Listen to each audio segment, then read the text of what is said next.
खूप महत्त्वाची नाही काय महत्त्वाची नाही मीटिंगचे सगळे नोट्स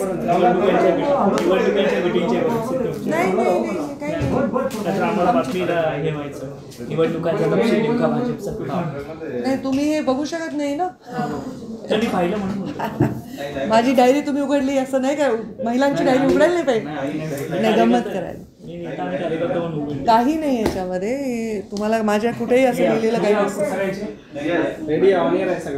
बरं आपसात शांत बसलात बघणारे तुम्ही सगळे माझी तुम्हाला ऑन एअर आहे बोला ना आता तुम्ही प्रश्न विचारायचा. ताई केंद्रीय मंत्रिमंडळाचा विस्तार झाला परंतु 24 तास तुम्ही ट्विट करून अभिनंदन केलं नाही त्याच्यामुळे असं चर्चा सुरू झाली की तुम्ही नाराज आहात का काय भूमिका आहे तुमची. मी आत्ता तुम्ही सर्व आहात तिथे सर्व माध्यम राज्यातले त्यांच्या सर्वांच्या समोर अभिनंदन करते. केंद्रामध्ये जे नवीन मंत्रिमंडळ झालेलं आहे त्या नवीन मंत्रिमंडळाचं देशातून आलेल्या सर्व वेगवेगळ्या नेत्यांनी वेगवेगळ्या कानाकोपऱ्यातून आलेल्या नेतृत्वांचं मी मनापासून अभिनंदन करते. राज्यात जे लोक मंत्री झाले त्यांचंही मनापासून अभिनंदन करते. केंद्रात राज्यामधील ज्या लोकांची वर्णी लागली त्यांनाही मनापासून शुभेच्छा देते. या कालच्या सगळ्या विषयामध्ये दुपारी 3 वाजेपर्यंत नावं संभाव्य संभाव्य संभाव्य असं जवळपास येत होतंच कदाचित 4 वाजेपर्यंत. त्यामुळे कुणाचं अभिनंदन आधी करणं काही प्रशस्त नव्हतं. आणि आपल्या सर्वांना माहिती आहे की महाराष्ट्रामधून कोणतीही जागा लढावीची सुरू झाली की त्याच्यात पंकजा मुंडे किंवा प्रीतम मुंडेच्या नावाची चर्चा असते. ती चर्चा कधी आम्ही परिवार म्हणून घडवून आणत नाही किंवा त्या संभाव्य उमेदवार म्हणून घडवून आणत नाही ती होत असते. आणि अशावेळी प्रीतमताईंच्याही नावाची चर्चा असल्यामुळे अशी एक चुकीची बातमी गेली की प्रीतमताई दिल्लीत दाखल. आणि काही कार्यकर्त्यांनी मी दाखवते माझ्या मोबाईलमध्ये तिकिटाचे स्क्रीनशॉट मला पाठवले की ताई आम्ही तिकीट काढलं दिल्लीचं. आणि मला हजारो मेसेजेस येत होते त्यामुळे त्यांना कन्फ्युजन होऊ नये म्हणून मी सांगितलं की आम्ही मुंबईतच आहोत. त्याच्यावरनं असा कयास काढला गेला की मी नाराज आहे. तर नाराज असण्याचं काही कारण नाही. सगळ्यांना मुंडे साहेबांचा वारसा आम्हाला आहे आणि मुंडे साहेबांचे संस्कार आहेत. जर प्रत्येक कोणाला संधी मिळाली तर त्याच्याविषयी मोठ्या मनाने आम्हाला आनंद वाटणं हे आमचं कर्तव्य आहे आणि आम्हाला त्याच्याविषयी आनंद आहे.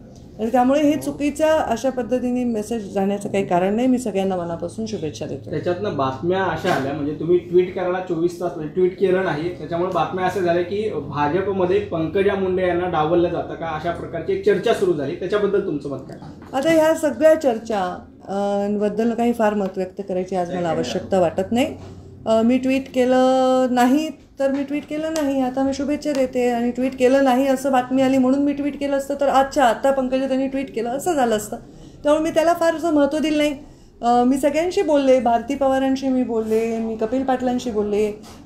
या सर्वांना आदल्या दिवशी निरोप आले होते. त्यामुळे ते लोक ऑलरेडी दिल्लीत दाखल झाले होते आणि प्रीतमताई मुंबईत होत्या. त्यामुळे काही तर महान लोकांनी असं सांगितलं की पंकजा मुंडेंनी ट्विट केलं त्यानंतर प्रीतम मुंडेंचं मंत्रिपद गेलं. तर हे सगळं हास्यास्पद आहे.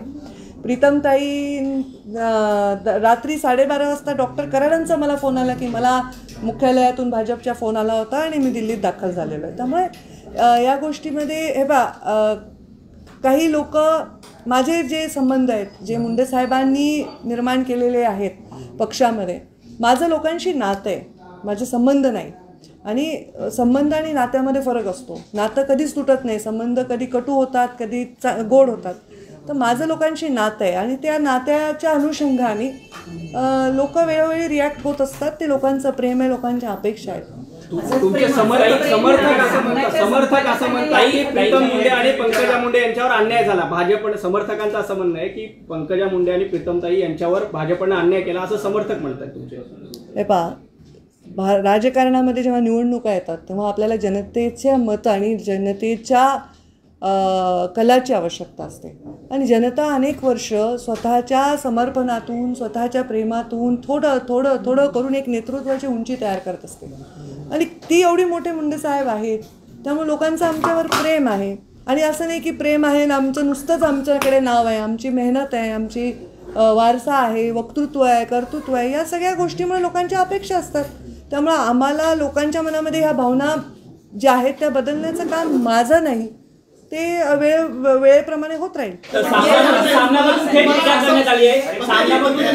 वाटतं का की जी संधी मिळायला हवी होती आता प्रीतम मुंडेंना ज्या प्रकारे ओबीसी आंदोलन महाराष्ट्रात सुरू आहे, एक प्रकारे मोदी मंत्रिमंडळाला ओबीसी चेहरा देण्याचा प्रयत्न करण्यात आला. महाराष्ट्रातनं सगळ्यात मोठं ओबीसी समुदायाचं नेतृत्व करणाऱ्या नावाच्या घराण्याला तेव्हा त्यांना संधी मिळायला होती एकंदरीत सगळं राजकारण. हे पहा, भारतीय जनता पार्टीमध्ये एक पद्धत आहे निर्णयाची. त्या पद्धतीमध्ये ते निर्णय घेण्यामध्ये जे व्यक्ती जे शक्ती आहेत ते ठरवतात त्यांना कोणता निर्णय घ्यायचा आहे. आणि असं सगळ्याच राज्यांच्या बाबतीमध्ये वेगवेगळे निर्णय झालेले आहेत. त्यामुळं प्रीतमताईंचं नाव चर्चेत होतं. केवळ प्रीतमताईंचं नाव चर्चेत नव्हतं, हिना गावितांचं नाव चर्चेत होतं, अनेक लोकांचं नाव चर्चेत होतं.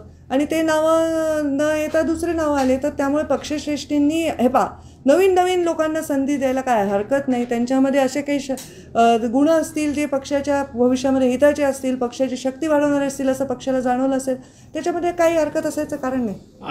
असंच प्रेम तुमच्याबद्दल जे लोकांचं प्रेम आहे, असंच प्रेम शिवसेना नेत्यांना देखील वाटते. खास करून संजय राऊत यांनी आजचा अग्रेट लिहिला आहे की जाणीवपूर्वक डावलण्यात आलं. तर दुसरीकडे कोकणातले देखील एक नेते म्हणतायत की जे जे मुख्यमंत्री पदाच्या शर्यतीत आहेत त्यांना देवेंद्र फडणवीस बाजूला डावलत आहेत.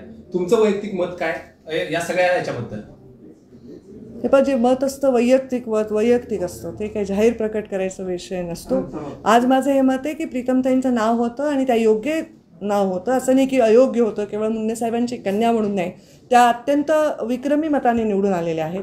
त्यांनी खूप छान काम केलं आहे. कधी पक्षाची एक बैठक उडवली नाही, कुठलाही कार्यक्रम त्यांनी डावलला नाही. खूप कष्टाळू आहेत आणि खूप हुशार आहे. तरुण चेहरा आहे, महिला आहे, बहुजन चेहरा आहे. त्यामुळे त्यांचं नाव हे न येण्यासारखं त्याच्यामध्ये काही नाही आहे. पण कदाचित पक्षाने एखादा निर्णय घेतला, केवळ प्रीतमताईंचंच नाव नाही आलं असं नाही, अनेक लोकांची नावं च्या ऐवजी दुसरे नाव आले. त्यामुळे चर्चा ही त्या नावाच्या वलयामुळे होत आहे आणि त्यामुळे मला वाटतं त्याला विराम द्यावा. पटलाय का पक्षाचा निर्णय? मला पक्षाचा निर्णय पटण्याचा विषय नाही, कारण पक्षाचा प्रत्येक निर्णय, जेव्हा मला पक्षाने फॉर्म भरायला लावला होता की मी तेव्हाही म्हणलं होतं आपल्या पक्षाची एक पद्धत आहे, मी एलिजिबल आहे का WebLCला अप्लाय करायला, कारण मी निवडणूक लढवली. तेव्हा मला पक्षाने फॉर्म भरायला लावला होता आणि पक्षाने नंतर निरोप दिला की नाही आम्ही रमेश अप्पा कराडांना गेलो. तर तोही निर्णय मला पटलाच होता, हाही निर्णय पटलाच आहे. कारण पक्ष हा आमच्या संस्कारामध्ये अंतिम सत्य आहे आणि पक्षाने जो निर्णय घेतलाय तो पटणं आणि न पटणं हा विषय नसतो. सामनामध्ये पंकजा मुंडे यांना खतम करण्याचा डाव भाजपा असं थेट लिहिलं गेलंय. सामनामध्ये पंकजा मुंडे यांना खतम करण्याचं म्हणजे त्यांचं राजकारण खतम करण्याचं भाजपाचा डाव असल्याचं थेट लिहिलं गेलंय. याकडे कसं पाहताय? मला वाटत नाही की भाजपाला मला संपवायचं आहे. मला वाटत नाही मी एवढी खूप मोठी आहे की मला संपवण्यासाठी अगदी प्रधानमंत्र्यांपासून कामाला लागतील.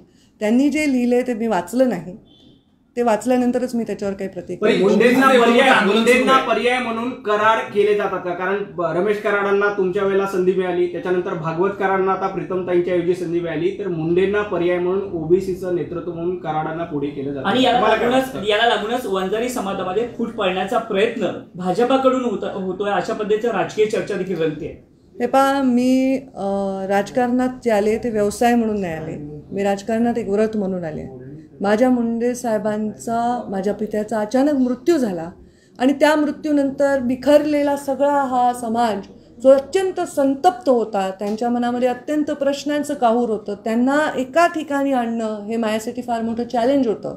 आणि मुंडे साहेबांनी आयुष्यातले 50-40 वर्ष खपवून एक ठिकाणी सगळं व्यवस्थित घडी बसवलेली होती. त्या घडीला विस्कटू देऊ नये एवढी साधी माझी जबाबदारी आहे. आता ही माझी जबाबदारी मी पूर्णपणे पार पडते. माझ्या समाज म्हणजे मी फक्त वंजारी समाजाची आहे हे मला मान्य नाही, कारण जाती रचना मला मान्य. वंजारी समाजात माझा जन्म आहे. वंजारी समाजाचा आयुष्यभर मी ते जन्माचा अभिमानाने बाळगणारा व्यक्ती आहे. पण वंजारी समाजाबरोबर मी या राज्याची एक महिला नेता आहे. राज्याची एक सगळ्या म्हणजे मला वाटतं की महाराष्ट्रामध्ये सगळ्याधिक जास्त सभा सर्व समाजाच्या उमेदवारांच्या मी घेते. ते एक चांगली वक्ता आहे का? मला फक्त समाज म्हणून बघणं हे पण मला वाटतं चुकीचं आहे. मी आता वंजारी समाजामधला व्यक्ती कोणी मोठा होत असेल तर मी त्याच्या पाठीशी आहे आणि राहणार आहे. फक्त मुंडे साहेबांनी ज्या पद्धतीने या गोष्टी हाताळल्या त्याच पद्धतीने हाताळावं. कोणा गरिबाला वाटू नये की आमच्या साहेबांसारखं हे नाही. एवढी काळजी सगळ्यांनी घेतली पाहिजे. त्यांना जी संधी मिळाली आहे ती संधी त्यांचं नेतृत्व मोठं करण्यासाठी किंवा पक्षाने त्यांच्यावर विश्वास टाकला आहे. बघू आता त्याच्यामध्ये आणखी किती ताकद वाढवते. माझी अपेक्षा आहे की की जर जास्त लोकांना, म्हणजे पंकजा मुंडे आणि प्रीतम मुंडे म्हणजेच वंजारी समाज नाही आहे, इतर लोकही म्हणजे वंजारी समाज आहे, तर त्यांच्यामुळे आणखी ताकद वाढण्याची आपल्याला चित्र दिसलं पाहिजे. आपण त्याचा अभ्यास करू काय होईल पुढे भविष्यामध्ये, आणि त्याचा ताकद वाढेल अशी शुभेच्छा देते मी. पण ज्यांना संधी दिली मंत्रिमंडळात, ज्यांना संधी दिली गेली मंत्रिमंडळात, विशेष करून महाराष्ट्रातला, त्याच्यापैकी जवळजवळ 4 पैकी 3 लोक तर पक्षाच्या बाहेरनं आलेले आहेत. पक्षाच्या निष्ठावंतांना डावलून बाहेरनं येणाऱ्यांना संधी दिली गेली. तुम्ही ज्येष्ठ नेते आहात पक्षाचे. मी ज्येष्ठ नाही आहे, मी लहान आहे, तरुण आहे अजून. पण आता कसं असतं, पक्ष वाढवण्यासाठी पक्षातले जे मुख्य नेते असतात ते खूप चांगले निर्णय घेत असतात की हा पक्ष खूप ताकदवर व्हावा.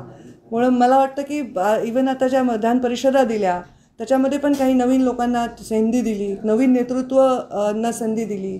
म्हणजे जेव्हा आम्ही महायुती केली तेव्हा राजू शेट्टी, महादेव जानकर हे सगळे जण आमच्याबरोबर जोडले गेले होते. आता नवीन नवीन चेहरे आले आणि नवीन नवीन विधान परिषदा, राज्यसभा आल्या, त्यांनी पक्षाची अफाट ताकद वाढणार आहे असं पक्षाच्या श्रेष्ठींना, नेत्यांना वाटत असेल तर मला त्याच्यावर विश्वास त्याच्यावर दाखवला पाहिजे आणि मला शुभेच्छाही दिल्या पाहिजे की ताकद पक्षाची वाढली तर हा निर्णय योग्य ठरेल. आणखी एक प्रश्न या निमित्ताने उपस्थित होतो. जे टीम देवेंद्रमध्ये आहे तेच टीम नरेंद्र यांच्यामध्ये गेलेत अशा सोशल मीडियामध्ये मेसेज व्हायरल होतो. तुम्हाला काय वाटतं की खरंच असं काही झालंय का मंत्रिमंडळ विस्ताराबद्दल? मला माहित नाही टीम देवेंद्रमध्ये कोण कोण आहेत आणि टीम नरेंद्रमध्ये कोण कोण आहेत. भारतीय जनता पार्टीला हे मान्य नाही ना, टीम देवेंद्र टीम नरेंद्र. भारतीय जनता पार्टीला पक्ष प्रथम, नाही राष्ट्र प्रथम, द्वितीय पक्ष आणि तृतीय मी, असं आमचं आहे. आमच्याकडे हे मान्यच नाही ना, मीपणा आमच्याकडे मान्य नाही आहे. आमच्या संस्कृतीला मी असं म्हणणं मान्य नाही. आपण आम्ही सर्व असं म्हणणं मान्य आहे. त्यामुळे मला वाटत नाही की तशी कुठली टीम असणं पक्षाला मान्य. तुम्हाला असं वाटतं का की भाजपमध्ये मी म्हणण्याची काही संस्कृती वाढली असं वाटतं? मी भारतीय जनता पार्टीच्या संस्कृतीला सन्मान करणारी एक सामान्य कार्यकर्ता आहे आज. कारण मी कोणती मंत्री नाही, मी कोणत्या पदावर नाही, त्यामुळे मी एक सामान्य कार्यकर्ता आहे आणि मी वेळोवेळी सांगितलं की भारतीय जनता पार्टीचा सन्मान करणारे मी सामान्य कार्यकर्ता आहे आणि पक्षनिष्ठा हे माझ्या बापांनी मला संस्कारात दिलेली आहे. अटल बिहारी वाजपेयी, लालकृष्ण अडवाणी तेव्हा देशाचं नेतृत्व करत होते आणि तेव्हा राज्यात मुंडे महाजन नेतृत्व करत होते. तेव्हा अगदी तळागाळातला एक व्यक्ती आणून पक्ष शून्यातून इतका मोठा करण्यामध्ये योगदान दिल्यामुळे आम्हाला पक्ष हा आमच्यासाठी एक नातं आहे, एक जणू एक प्रेमाचा संबंध आहे. त्यामुळे आपण ज्यांच्यावर प्रेम करतो त्यांच्यावर त्यांची संस्कृती काढणं हे माझ्या संस्कृतीत बसत नाही. ओबीसीवर सगळा हा गोंधळ सुरू आहे, पण नेतृत्व तुम्ही पुन्हा एकदा ओबीसीच्या सगळ्यांवर करताय. मागच्या काही दिवसात मी नेतृत्व नाही, मी कार्यकर्ता आहे. पण चक्काजाम पासून तुम्ही परत फ्रंट फुटवर दिसताय. या सगळ्या पार्श्वभूमीवर सेना असेल किंवा इतर नेते कुठेतरी या सगळ्या नेतृत्वामध्ये फूट पाडण्याचा प्रयत्न असं म्हणता येईल. कारण सामनाचा अग्रलेख पाहिला, विनायक राऊतांनी त्याबद्दल स्टेटमेंट केलं की जाणीवपूर्वक मुख्यमंत्री पदाच्या रेसमधले सगळे नेते देवेंद्रजी संपवत आहेत. तर एकंदरीत बघताय का ह्या सगळ्या पुढच्या लढ्याला वेगवेगळं पाडण्याचा प्रयत्न? हे पण तुम्ही लोकशाहीचा चौथा स्तंभ आहात. जे आम्ही बघतो ते आम्हाला दिसतं, त्याच्या पलीकडचं तुम्हाला दिसतं. त्यामुळे तुमचे काय मत आहे त्याच्यावर मी पुढच्या महिन्याभर अभ्यास करते आणि मग बघते काय. एका बाजूला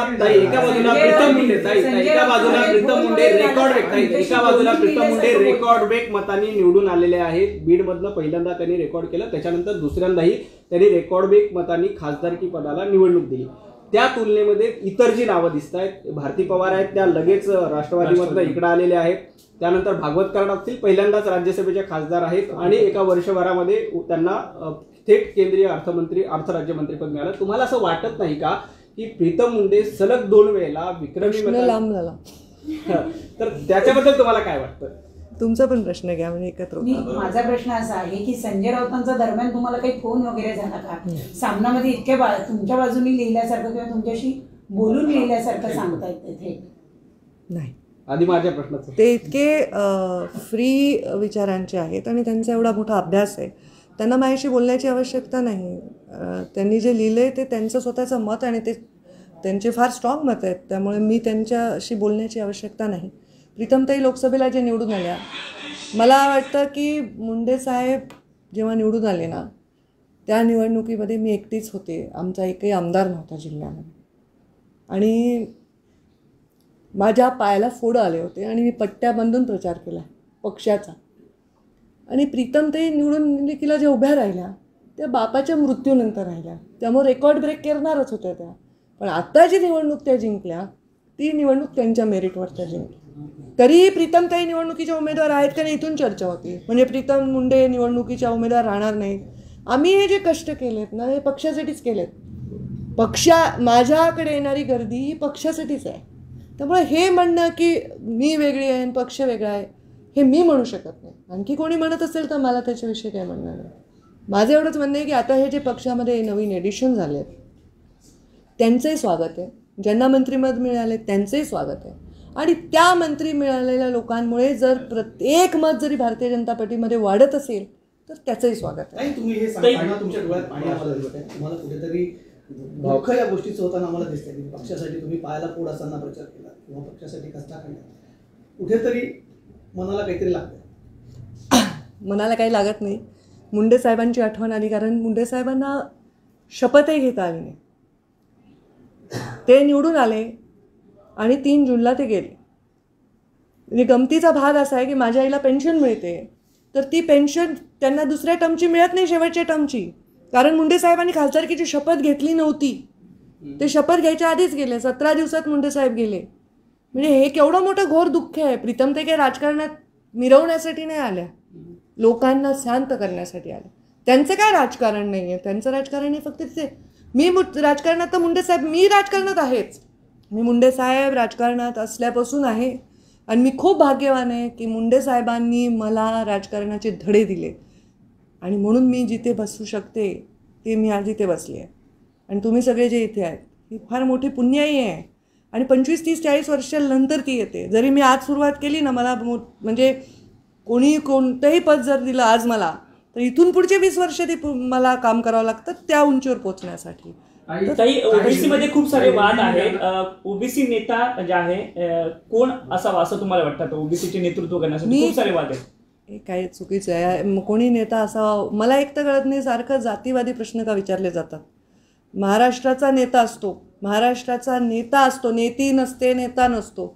ओबीसीचा नेता, मराठाचा नेता, ब्राह्मणाचा नेता, मारवाड्याचा नेता, ही काय पद्धत आहे? नेता नेता असतो. हे सुद्धा भारतीय जनता पार्टीच्या संस्कृतीच्या विरोधात आहे, जातीवर नेता असणं. हां, ओबीसींचे प्रश्न गंभीर आहेत त्याच्यावर आवाज उचलणार मी. मराठा समाजाला आरक्षण नाही मिळालं त्याच्यावरही आवाज मी उचलणार. जो वंचित आहे आणि जो पीडित आहे त्यांचा वाली आणि वाणी बनणं हे मुंडे साहेबांचा जीवनामधला एक प्रवास होता. आणि त्यावेळी कधी कधी पक्षाच्या भूमिकेच्या पलीकडे जाऊनही त्यांनी भूमिका घेतली. हा त्यांचा संस्कार होता आणि त्याच्यामुळे पक्षाचं ताकदच वाढली.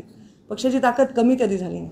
ज्या ओबीसी आरक्षणासाठी गोपीनाथ मुंडेंनी संघर्ष केला, जिस तरीके से प्रीतमताई का नाम चल रहा था उस दिन तक आखिरी समय तक कि वो मंत्री बनने जा रही हैं, लेकिन फाइनल जो नाम सामने आया उसमें प्रीतमताई नहीं थी. आपने खुद ट्वीट करके इसकी जानकारी दी. कैसे देखते हैं, क्या प्रीतमताई जो 2 बार वहां से निर्वाचित होकर आई हैं उनको क्या साइडलाइन करने की कोशिश की गई क्या पक्ष के जरिए? मैं ये जाहिर रूप से कहना चाहती हूँ, यहाँ मराठी माध्यम और हिंदी माध्यम है, प्रीतम मुंडे या पंकजा मुंडे ने कभी भी कोई भी मंत्री पद की मांग की नहीं. कोई भी नेता से हम मिले नहीं. ये बातें गलत है कि हम कोई अपेक्षित प्रवास कर रहे थे उस पद की तरफ जाने के लिए. और ये भी बहुत सही मैं बताना चाहूँगी कि प्रीतम मुंडे का नाम चल रहा था, क्योंकि इस महाराष्ट्र में कोई भी पद आने वाला हो तो नेचुरली मुंडे का नाम चलता है. जैसे विधान परिषद और राज्यसभा के लिए मेरा भी चला, तो ये नाम चल रहा था. और जब ये नाम चल रहा था और कुछ नाम अचानक सामने आए, वैसे हिना गावित जी का भी नाम चल रहा था. उनके भी पिता मंत्री रहे हैं, वो भी भारतीय जनता पार्टी में इतने सालों पहले आए हैं, उनका भी नाम चल रहा था. तो ये एक प्रीतम मुंडे का नाम चल रहा था और नहीं हुआ ऐसा नहीं है. बहुत लोगों का नाम चल रहा था और नहीं हुआ ये है. पर यहाँ लोगों का थोड़ा नेचुरली ज़्यादा प्रेम और प्रभाव होने से रिएक्शन होती है. मैं ये कहना चाहूँगी, हमने कोई मांग नहीं की थी और हमें पार्टी के निर्णयों से कोई आपत्ति होने का कोई कारण नहीं. जो भी चुने गए हैं आज मंत्रिमंडल में पूरे देश में, मैं उनका अभिनंदन करती हूँ और उनको शुभेच्छा देती हूँ, उनको शुभकामनाएं देती हूँ कि वो बहुत अच्छा काम करे और मोदी जी ने जो विश्वास उन पर रखा है उसके लिए खरे उतरे। आई जिन 4 लोगों को मंत्री पद दिया गया महाराष्ट्र से, उसमें से 3 बाहर से आए हुए लोग थे, कुछ तो चुनाव के ठीक पहले आए हुए लोग। तो क्या पुराने जो कार्यकर्ता थे, चाहे वो आपके परिवार से हो या कहीं किसी दूसरे कार्यकर्ता हो, उनको दरकिनार करने की कोशिश की गई है क्या? देखिए, मैं ये सोचती हूँ कि मुंडे जी ने मैं राजनीति मेरे लिए व्यवसाय नहीं है, मेरे लिए व्रत है। और मेरे पिताजी के मृत्यु के बाद वो व्रत ज़्यादा कठिन परिस्थितियों से गुजर कर मैं निभा रही हूँ। मेरी बहन तो पिताजी के गुजरने के बाद राजनीति में आई। मैं सोचती हूँ अगर हमारा कार्यकर्ता कोई बड़ा होता है तो नेता के लिए वो सबसे बड़े फ़क्र की, अभिमान की बात है। और अगर किसी और को समाज में उतनी ऊंचाई मिलती है जितनी नेता को मिली तो वो नेता की सही जीत है। तो किसी को कुछ मिला, इसमें कोई दुख होने की बात नहीं है। हाँ, ये ज़रूर आप कह रहे हैं कि कोई लोग नए आए हैं, पर वो नए आए हैं तो विचारपूर्वक पार्टी ने निर्णय लिया होगा जिसमें पार्टी की ताकत बढ़ती होगी और पार्टी को बहुत सारा बदलाव आगे नजर आएगा, ऐसा लगता है। और वो उनका ज़्यादा अभ्यास है हमसे। मराठवाड़ा में क्या मुंडे परिवार को या मुंडे का प्रभाव कम करने की कोशिश की जा रही है? मुंडे जी का प्रभाव सिर्फ मराठवाड़ा में नहीं है, मैं तो अभी दूसरे राज्यों में भी जाती हूँ, बहुत प्रभाव है और वो कम करने की कोशिश में बढ़ता है, ऐसा मेरा अनुभव है। तो कोई कम करने की प्रयास कर रहा है ऐसे मुझे नहीं लगता। जिस तरह से एक ओबीसी चेहरा देने की कोशिश की थी मंत्रिमंडल को, माना जा रहा था कि महाराष्ट्र में सबसे बड़ा ओबीसी नेतृत्व का नाम मुंडे साहब से जुड़ा हुआ है। ऐसे में उनके परिवार में किसी को मंत्री पद देना, हालांकि 2 टर्म MP रह चुकी है प्रीतम मुंडे, उनको देना ज़्यादा लाजमी नहीं था। या फिर मुंडे परिवार हो या फिर महाजन परिवार हो, पूनम महाजन का भी नाम चला था आपके परिवार से जुड़े, क्या ऐसे में उनको देना लाजमी नहीं था? देखिए, मैं सोचती हूँ जिनको मिला है वो भी तो मुंडे परिवार ही है। जो आज इस पद पर विराजमान हुए वो तो मुंडे जी ने ही बनाए, मुंडे जी ने उनको संस्कार दिए। तो हमारे लिए हम और पार्टी हम अलग परिवार मानते नहीं हैं और उनको मिला है तो हमको उसमें दुख की बात नहीं है, हमको आनंद ही है। और मैं सोचती हूँ कि इसमें ताकत बढ़ रही है पार्टी की, ऐसा मैं सोच रही हूँ। शायद पार्टी ने ऐसा निर्णय लिया है, विधान परिषद में भी बहुत लोगों को इसमें नए नए लोगों को शामिल किया है, तो पार्टी की ताकत बढ़ रही होगी, पार्टी का अपना अभ्यास होगा। लेकिन ऐसा विधान परिषद के वक्त आपको विधान परिषद में आपका पुनर्वास किया जाएगा ऐसी चर्चा थी। उसके बाद में ये भी चर्चा थी कि शायद आपको, देखो, कोई बाढ़ मेरे घर में नहीं आई है, मेरा घर बह नहीं गया है, मैं आश्रित कहीं होने का एप्लीकेशन नहीं करी हूँ। मेरा पुनर्वसन कौन क्यों करेगा? मेरा पुनर्वसन जिसका किया जाता है वो जो बर्बाद हो चुका है, जिसको जो बह चुका है, ख़त्म हो चुका है। मेरे पुनर्वसन ये शब्द मुझे मान्य नहीं। लेकिन जिस तरीके से विधान परिषद के समय में आपका नाम सबसे आगे चर्चा में था, विधान परिषद की सीट आपको दी जाएगी, वहाँ पर भी नए लोगों को मौका मिला। फिर यहाँ पे चर्चा प्रीतम ताई का था, वहाँ पे भी नए लोगों को मौका मिला। तो इससे कई समर्थकों में क्या किसी तरीके का रोष है? क्योंकि आप लगातार जरूर देखिए, मैं ये साफ कहती हूँ, मेरे मन में इसमें कोई आपत्ति नहीं है। ये पार्टी का निर्णय है, इन निर्णय प्रक्रिया से मैं गुजर चुकी हूँ और मुझे इसमें कोई आपत्ति होने का कारण नहीं। पर समर्थकों का एक प्रेशर होता है, जो आदमी मासेस के साथ काम करता है उसको मास का प्रेशर होता है। जो आदमी लॉयल हमारे से सालों तक जो वोटर रहा है उसका थोड़ा प्रेशर होता है, तो नेचुरली समर्थकों में थोड़ा सा नेगेटिविटी है। ये मैं कैसे नकार सकती हूँ, पर उसका मुझसे या मेरे परिवार में कोई नेगेटिविटी उस बारे में नहीं। एक ज़माने में मुंडे साहब भी पर इसी तरह का प्रेशर था, उनको पार्टी में दरकिनार किया जा रहा है, ऐसी चर्चाएं थी। उस वक्त मुंडे साहब ने लगभग पार्टी में अपनी नाराजगी जाहिर की थी। उन्होंने तब पार्टी छोड़ने तक का निर्णय लिया था। सुषमा स्वराज जी ने उनको समझाया था, उनके बंगलों पर एक प्रेस कॉन्फ्रेंस हुई थी सुषमा स्वराज जी के बंगलों पर, तब मुंडे साहब ने अपना निर्णय पीछे लिया था। जब ऐसे एक मास लीडर को दरकिनार किया जाता है तो क्या ऐसी भावनाएं आती है लीडर के मन में, जिस तरह से मुंडे साहब के मन में आई थी, ऐसी भावनाएं आती है? मैं अभी मुंडे जी यहाँ नहीं है तो उनके बारे में ये कहना भी गलत होगा, क्योंकि उन्होंने इस पार्टी को अपने बच्चे की तरह पाला पोसा है। तो वो आज नहीं, और पार्टी में ही वो पैदा हुए, राजनीति में और पार्टी में ही उनका अंतिम श्वास उन्होंने लिया। मेरे मन में क्या है, तो मैं संघर्ष है, जो संघर्ष शायद मेरे मुंडे साहब के घर में पैदा होने में, हमारे प्रॉपर्टी में जैसे किसी को कुछ जायदाद मिल जाती है वैसे मुझे मिल जाता है, उसके बारे में मुझे आपत्ति नहीं है। मुझे बिल्कुल लगता नहीं है कि ऐसा कुछ निर्णय करने की आवश्यकता है। मैंने हर बार ये कहा कि हर समय बदलता रहता है। अगर नए लोगों को वो कुछ न कुछ नया रोल दे रहे हैं तो पार्टी को उसके फ़ायदा या नुकसान जो भी है वो उसका भी इवॅल्युएशन करेंगे। मुंडे साहेबांनी ओबीसीच्या प्रश्नावर संघर्ष केला आयुष्यभर, तुम्ही सुद्धा ओबीसीच्या प्रश्नावर रस्त्यावर उतरला आहात। आता तुमची पुढची भूमिका कशी असेल? माझं मराठी समजत असेल तुम्ही तुमची भूमिका काय असेल? तुमची भूमिका काय असेल ओबीसीच्या ओबीसीच्या संघर्षासंदर्भात तुमची पुढची भूमिका काय असेल? मैं दोनों बात कर, ओबीसी के विषय में मैंने ये कहा था कि ओबीसी के राजकीय आरक्षण को फिर से पुनर्स्थापित किए बिना चुनाव नहीं होने चाहिए, ये बात पर मैं कायम हूँ। अभी जो बाई इलेक्शंस हो रहे हैं उसमें सर्वोच्च न्यायालय में सरकार ने खुद याचिका की थी, हम भी उसके बारे में प्रतीक्षा में थे। उसमें ऐसा निर्णय हुआ है कि ये चुनाव ऐसे ही। मैं सरकार से ये दरख्वास्त करूँगी, विनती करूँगी कि कृपया करके जो मुख्य चुनाव हैं उसके पहले ये एम्पिरिकल डाटा का विषय कंप्लीट करें। और अभी जो मंत्री बने हैं महाराष्ट्र से, उनसे भी मेरी अपेक्षा है कि जो भी ज़रूरत केंद्र के माध्यम से मदद की आवश्यकता है वो करनी चाहिए, क्योंकि महाराष्ट्र का ओबीसी अभी नए मंत्रियों की तरफ बड़ी आशा से देख रहा है और ये चुनाव उसके बजाय नहीं होने चाहिए, इस पे मैं कायम हूँ। मराठी ओबीसीचा आरक्षणाचा विषयावर मी वेळोवेळी हे सांगितलंय। ओबीसीचा आरक्षण सुरक्षित करून पुनर्स्थापित केल्याशिवाय राज्यामध्ये निवडणुका झाल्या नाही पाहिजे, तो ओबीसीवर घोर अन्याय आहे। आणि हे होण्यासाठी सरकारने सर्वोच्च न्यायालयामध्ये एक याचिका केली होती, त्या याचिकेला सर्वोच्च न्यायालयाने फेटाळलेलं आहे। सरकारने याच्यामध्ये तात्काळ पावलं उचलून निवडणूक आयोगाशी चर्चा करून हे थांबवणं आवश्यक आहे। या तर बाय इलेक्शन्स आहेत, मुख्य ज्या निवडणुका आहेत त्याच्या आधी तरी सरकारचा एम्पिरिकल डेटा आणि त्यांचा अभ्यास पूर्ण होणं हे 100% अपेक्षित आहे। पंकजा मुंडेंचा लढा अधिक तीव्र होईल यासाठी पंकजा, तुम्हाला वाटतं का ओबीसीच्या प्रश्नावर राज्य सरकारची ढिलाई झाली का केंद्र सरकारची? काय वाटतं तुम्हाला?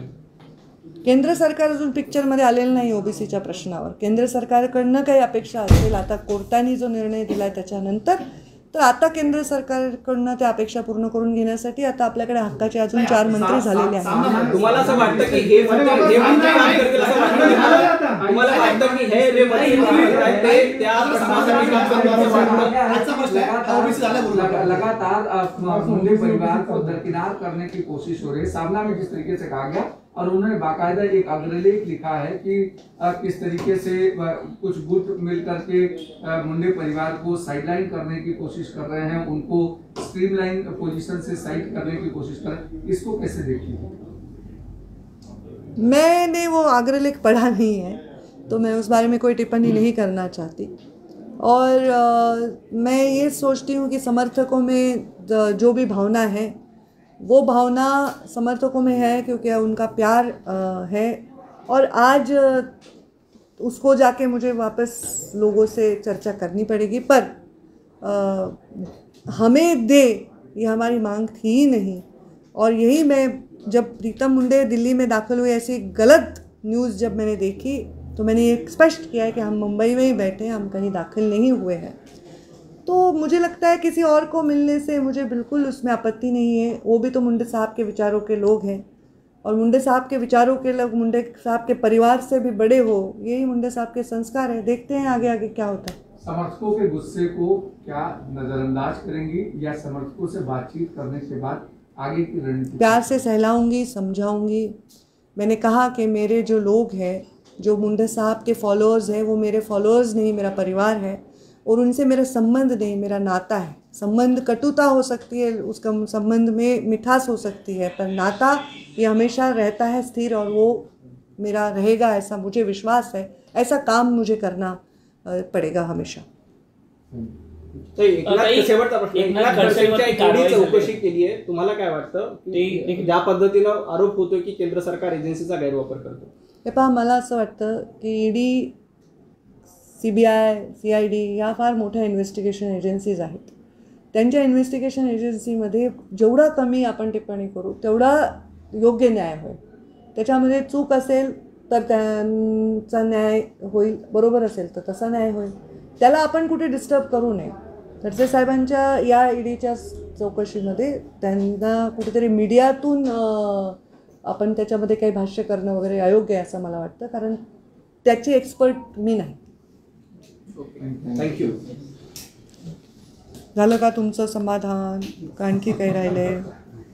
आमचं झालंच आहे.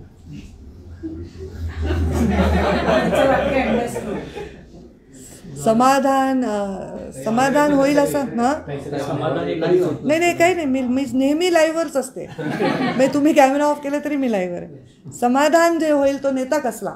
त्यांनी सतत संघर्ष करणाराच माणूस नेता असतो. सामान्य माणसाचा हा, सामान्य माणूस. नेत्याचंच काय संघर्ष केलाच पाहिजे. तुमचं काही प्लॅन आहे ओबीसीच्या संदर्भात? नवीन काही प्लॅनिंग चाललंय? काही नाही. आता आमचं निवडणुका आरक्षण हे प्लॅनिंग आहे आणि त्याच्या पलीकडे काही आम्हाला सुप्रीम कोर्टाने वाटतं याला सांगितलं निवडणूक आयोगाला की तुम्ही तुमच्या पातळीवरती निर्णय घ्या म्हणून. कदाचित आज निर्णय होण्याची शक्यता आहे.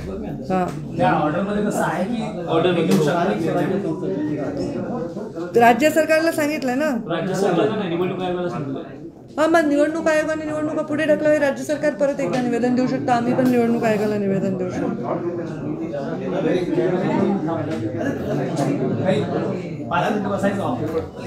बसते ना. तुम्हाला नाही म्हणून कसं जमेल? मी एक मिनिट नाही, तुमचं चालू द्या. मी काहीतरी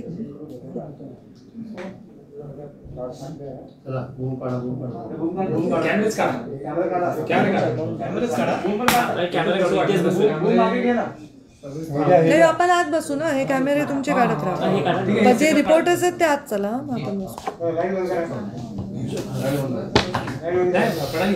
त्यांना सेटअप काढून त्यांचा